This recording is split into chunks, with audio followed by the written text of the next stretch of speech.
And welcome back as we're continuing our journey through the book of Acts.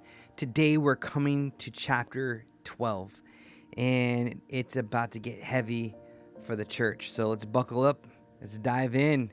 We're going to read a portion of scripture, pull out a timeless truth, starting in verse 1. About that time, Herod the king laid violent hands on some who belonged to the church.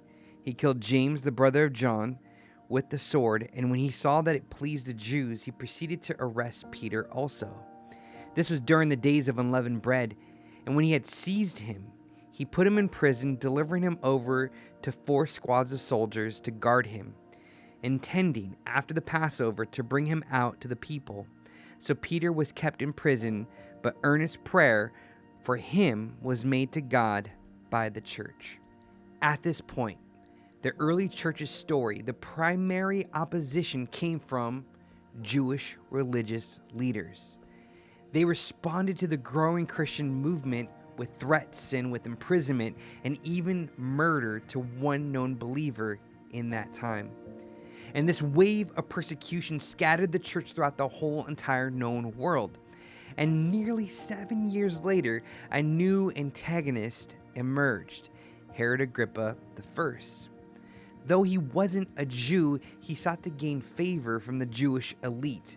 So rather than lead with justice and moral conviction, he ruled with political self-interest, willing to imprison innocent men, women, and children and shed innocent blood if it meant winning the approval of the religious establishment.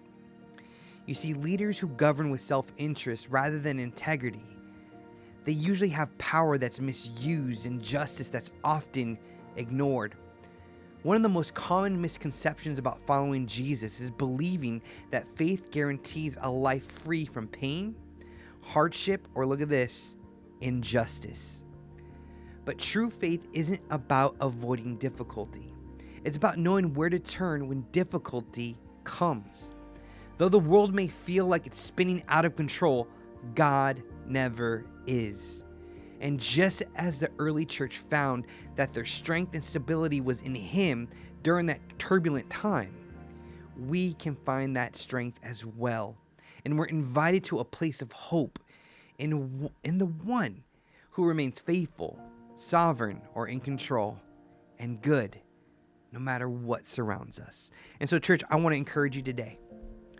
As you may read headlines, as you may be hurt by something that someone has said, by getting that bill that was unexpected, by facing that challenge that you weren't seeing, to know that God is still in control, and knowing that God is there for you and that God cares, and that everything will make sense in the end. He's just asking you right now to trust Him.